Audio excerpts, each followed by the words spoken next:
अस्सलाम वालेकुम, यासीन आपके साथ हाजिर है इस मॉर्निंग ब्रीफिंग में। आज इस हफ्ते का लास्ट वर्किंग डे है। आज डेट है 9 अक्टूबर। आज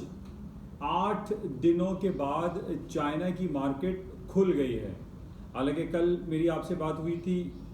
हमारे पास मिड ऑटमन फेस्टिवल के हवाले से डिटेल अवेलेबल नहीं थी, तो 7 डेज़ हॉलीडे नहीं बल्कि 8 डेज़ ऑफ हॉलीडेज़ के बाद आज चाइना की मार्केटें खुली और भरपूर अंदाज में खुली। जैसे कि मैंने पहले भी आपसे कहा था कि चाइना दुनिया की नंबर 1 और नंबर 2 ऊपर नीचे चलती रहती है। पूरी दुनिया की बड़ी मार्केटों में इसको कंसिडर किया जाता है और इतनी लंबी लॉन्ग हॉलीडेज़ के बाद आज जब मार्केटें खुली और उसके पॉजिटिव खुलने की वजह हम ये कह सकते हैं, जैसे कि पहले भी मैंने आपसे अक्सर जिक्र करता रहता हूँ कि अगर इन हॉलीडेज़ में कुछ पॉजिटिव इंडिकेशंस रहती हैं, पूरी दुनिया में कोई जंगी कैफियत बर्पा नहीं होती, हालात साजगार रहते हैं, तो इसका पॉजिटिव इफ़ेक्ट पूरी दुनिया की मार्केटों पर पड़ता है। और आज हम यही देख रहे हैं कि आफ्टर 8 डेज हॉलीडेज के बाद जब चाइना की मार्केटें ओपन हुई हैं, ना सिर्फ चाइना की मार्केटें बल्कि यूरोपियन मार्केट प्लस में है, एशियन मार्केट प्लस में है, फ्यूचर्स मार्केट जो अमेरिका की स्टॉक ट्रेड होते हैं, S&P, डाउ जोन्स और नेस्डैक, वो तमाम के तमाम पॉजिटिव हैं, ग्रीन टेरिटरी में हैं और हायर नोट्स पे चल रहे हैं। और उसकी वजह से यही कहा जा सकता है कि जब एक मार्केट जो कि एक बड़ी मार्केट ओपन हुई है तो इसने पॉजिटिव इफेक्ट आया है। तो आज हमारे पास जो सूरत हाल है वो पॉजिटिव इंडिकेशंस की हैं। आज यूरोप की मार्केट की खबरें भी हमारे पास अच्छी आ रही हैं और मार्केटें जो है वो हायर नोट्स पे दिखाई दे रही हैं। अच्छा, इसके अलावा जो सूरत हाल हमारी पाकिस्तान स्टॉक एक्सचेंज के हवाले से है, पाकिस्तान स्टॉक पिछले 10-15 दिनों में तकरीबन 4,000 पॉइंट्स मार्केट गिर गई थी। आज और पिछले यानी येस्टरडे भी हमने देखा कि मार्केटें वो हायर साइड पे थी, आज भी तकरीबन 300-350 पॉइंट प्लस में हैं। और उसकी वजह हम ये कह सकते हैं कि इमरान खान की जानिब से जो भी सूरत हाल है, चाहे वो गवर्नमेंट की है या अपोजिशन के साथ जो हैंडलिंग है, वो थोड़ी सी कंपैरेटिवली बेहतर कह सकते हैं, जिसकी वजह से हालात बेहतर हैं। इसके अलावा जो इकोनॉमिक इंडिकेटर्स हमारे पास पाकिस्तानी इकोनॉमी के आ रहे हैं वो भी पॉजिटिव हैं। प्लस जो पिछले दिनों जो FATF के हवाले से जो मंजूरी हुई है, बिल पास हुआ है, वो भी पॉजिटिव इंडिकेशंस हमारे पास आ रही हैं। चाइना की मार्केटें खुल चुकी हैं, पॉजिटिव इंडिकेशन है, जिसकी वजह से आज हमारे पाकिस्तान स्टॉक एक्सचेंज में भी पॉजिटिव इंडिकेशंस और पॉजिटिव टेरिटरी में मार्केट चल रही हैं। अच्छा, इसके साथ ही जो सूरत हाल हमारे पास बात कर लेते हैं हम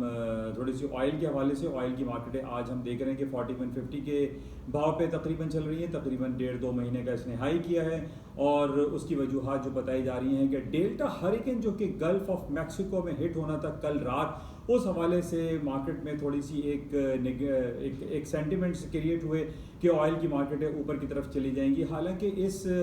डेल्टा हरिकेन के अलावा जो मैंने आपसे कई बार आपको मैंने जिक्र किया है कि जब तक सऊदी अरब की जानिब से और इसराइल को एक्सेप्ट करने की जो मामला चल रहे हैं ये मुकम्मल नहीं हो जाते, उस वक्त तक तेल की कीमतें ड्रास्टिकली बहुत ज़्यादा ऊपर की तरफ यानी $41 या $44 जो इंपॉर्टेंट इसके रेजिस्टेंस लेवल है उसके ऊपर जाता हुआ दिखाई नहीं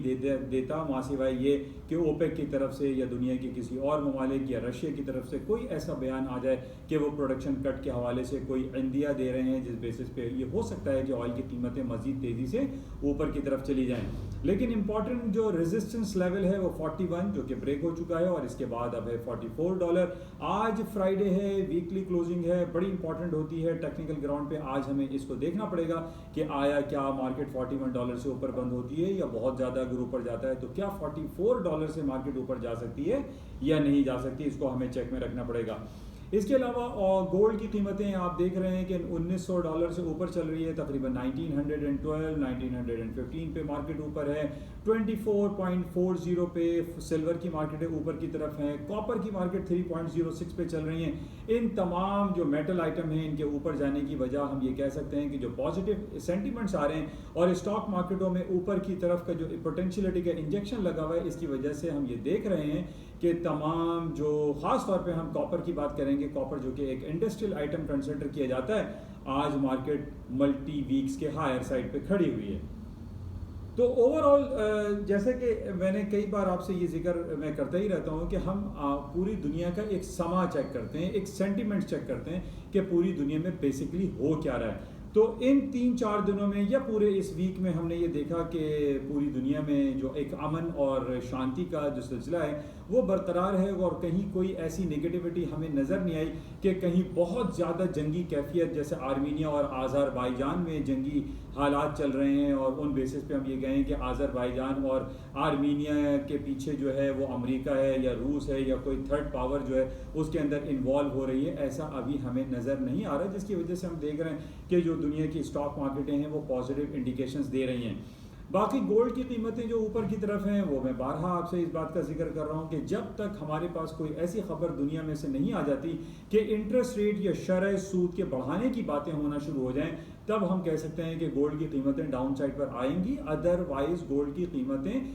हायर साइड पे ही दिखाई देती हैं। जैसे कि पहले भी मैंने आपसे ये कहा था कि दुनिया के 3-4 बड़े बैंक HSBC, गोल्डमैन सैक्स बैंक या बैंक ऑफ अमेरिका, इन तमाम ने जो एक इंडिकेशन उनकी जो मुतालियाती तज्जियाती रिपोर्ट्स हमारे पास आती रहती हैं उसमें यही कहा जा रहा है कि सोने की कीमतें $2,000, 2100 या 2200 तक चली जाएंगी। इवन के बाद जगहों पे ये भी बयान आता है कि $4,000 पर आउंस तक गोल्ड की कीमतें जा सकती हैं। और उसके ऊपर जाने की वजह, जैसे कि पहले भी मैंने आपसे जिक्र किया था कि दुनिया में पूरी जब से ये कोविड-19 का सिलसिला शुरू हुआ है billions and trillions of dollar के स्टिमुलस पैकेजेस अनाउंस हो रहे हैं, जिसकी वजह से हम देख रहे हैं कि चीप मनी बहुत ज़्यादा मार्केट में अवेलेबल है। उसकी वजह से हम देख रहे हैं कि करेंसी की कदर कीमत में कमी, डीबेसमेंट ऑफ करेंसी है, जबकि गोल्ड की कीमतों में, गोल्ड की जो कदर कीमत है उसके अंदर मुसलसल हम इजाफा ही देख रहे हैं। अच्छा, कुछ करेंसी की बात जहाँ तक हम करते हैं, euro, sterling, Swiss franc, Japanese yen थोड़ा सा स्ट्रॉन्गर साइड पे ही दिखाई देते हैं, और उसकी वजह हम ये कह सकते हैं कि डॉलर की जो इंटरेस्ट रेट है चूँकि उसमें डाउन साइड पे जाने की दोबारा से इंडिकेशंस हमारे पास आ रही हैं, जिसकी वजह से करेंसियाँ स्टर्लिंग, यूरो ऊपर की तरफ हैं, हायर नोट्स पे हैं, और डॉलर की कीमतों में कमी वाक़ई हो रही है। और इसके वाइस वर्सा अगर हम देखते हैं तो अमेरिका की और दुनिया भर की जो स्टॉक मार्केटें हैं उसके अंदर जो हायर नोट्स हैं वो भी अभी तक इंटैक्ट हैं। अच्छा, इसके अलावा आज 3-4 दिनों से हमारे पास फिर दोबारा से एक टॉपिक शुरू हो गया है, and that is known as the digital currency. आज भी डिफरेंट प्लेटफॉर्म से पे हम ये देख रहे हैं कि लिब्रा डिजिटल करेंसी जो कि फेसबुक की तरफ से लॉन्च होने की बातें काफ़ी आ रही हैं, और इसी तरीके से अलीबाबा, जैक मा की जानिब से भी डिजिटल करेंसी, या दूसरी जो इदारे हैं चाइना के वो डिजिटल करेंसी के बारे में बहुत ज़्यादा बातें करने लगे हैं, और वो ये कह रहे हैं कि आइंदा आने वाला वक्त, आइंदा से 5 से 10 सालों में डिजिटल करेंसीज़ का बहुत ज़्यादा अमल दखल हमारी इकॉनमीज़ में हो जाएगा। और ये बात पहले भी सामने आई थी कि जनाब अगर डिजिटल करेंसी की इजाज़त अमेरिका में फेसबुक के लिब्रा को नहीं दी गई तो चाइना इसमें बाजी ले जाएगा और आगे की तरफ निकल जाएगा। तो इस बेसिस पे हम ये देख रहे हैं कि अब एक दोबारा से एक नई फाइट होती हुई दिखाई दे रही है डिजिटल करेंसी के हवाले से। और जैसे कि पहले भी हमारे पास बिटकॉइन था, मोनेरा है, और बहुत सारे डिजिटल करेंसी हमारे पास जिसको हम क्रिप्टो करेंसी भी कहते हैं वो अवेलेबल हो रही है मार्केट में, और इस पर काफ़ी पोटेंशियल अभी दिखाई दे रहा है। बहरहाल इसको आप लोग वॉच में रखिएगा कि what is happening behind digital currency and crypto currency. अच्छा, आज 2-4 दिनों से बल्कि एक हफ्ते से पाकिस्तान में एक नया सिलसिला बहुत ज़्यादा शुरू हो गया है, जिसको कहा जा रहा है कि आइलैंड डेवलपमेंट अथॉरिटी IDA, और इस पर इमरान खान साहब बहुत ज़्यादा जोर दे रहे हैं कि जनाब एक नई अपॉर्चुनिटी क्रिएट हो सकती है, इन्वेस्टमेंट अपॉर्चुनिटी क्रिएट हो सकती है, लोगों को एम्प्लॉयमेंट मिल सकता है। ये कराची से थोड़े फासले पर बहुत सारे हमारे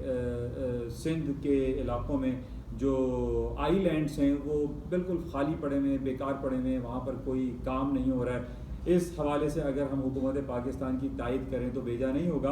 क्योंकि एक नई अपॉर्चुनिटी होगी, ट्रेड है, टूरिज़म है, इन्वेस्टमेंट है, एम्प्लॉयमेंट अपॉर्चुनिटीज़ क्रिएट होगी। तो हमारी ये इस्तेदाद मुराद अली शाह साहब से, हुकूमत सिंध से है कि कुछ ऐसे कॉन्स्टिट्यूशन में तब्दीली लाई जाए या कुछ ऐसे कवानीन पास किए जाए सिंध असम्बली और नेशनल असम्बली से कि ये जो बुंदल आइलैंड और बुंदा आइलैंड के हवाले से जो बहुत ज़्यादा एक कॉन्स्पिरेसी या एक कंट्रोवर्सी चल रही है, इसको जल्द से जल्द हल किया जाए, और पाकिस्तान के हालात को मज़ीद बेहतर करने में इन आइलैंड्स में जो एक अपॉर्चुनिटीज़ हैं उनको हमें अवेल करना चाहिए। अच्छा, इसके अलावा एक बड़ी इंपॉर्टेंट ख़बर है कि जो कि बैक इन 1924 में एक होटल बनाया गया न्यूयॉर्क में, मिड टाउन मैनहट्टन में, that is known as the Roosevelt hotel, और जो कि बैक इन 1979 से पाकिस्तान की एयरलाइन PIA की मिल्कियत है, और इसके अंदर 99% पाकिस्तान के हैं और 1% सऊदी अरब के प्रिंस के हैं जो कि फैसल बिन खालिद हैं। तो बहरहाल इसमें हम ये देख रहे हैं कि पाकिस्तान के लिए एक बहुत पॉजिटिव अपॉर्चुनिटी है, लेकिन इसकी एक बैड न्यूज़ हमारे पास यह है कि चंद दिनों के लिए 31 अक्टूबर को रोजवेल्ट होटल जो कि पाकिस्तान की प्रॉपर्टी है उसको बंद किया जा रहा है। उसकी बंद करने की वजह कोई ऐसी नहीं है कि वो कोई लॉस में जा रहा है या कुछ ऐसा है, बल्कि उसमें जो हमारे पास रिपोर्ट आई है उसमें ये कहा जा रहा है कि कोविड-19 की वजह से पूरी दुनिया में जो होटल इंडस्ट्री है उसके अंदर एक स्लम्पिंग सिचुएशन क्रिएट हुई थी। इस बेसिस पे ये खबर आई है कि रोजवेल्ट होटल को थोड़ा सा रेनोवेशन के लिए या उसकी कुछ दूसरे मामलात को बेहतर करने के लिए उसको बंद किया जा रहा है, और इसको हम देखेंगे कि इस हवाले से हुकूमत पाकिस्तान का क्या मौक़िफ़ है और क्या लाएअमल इख्तियार किया जाता है, और इसको हम चेक में रखेंगे। बहरहाल ये पाकिस्तान की एक पहचान है, निशानी है, जो कि बैक इन 1979 से पाकिस्तान के पास ये मौजूद है, और बैक इन 1999 से इसके 99% शेयर पाकिस्तान के पास है।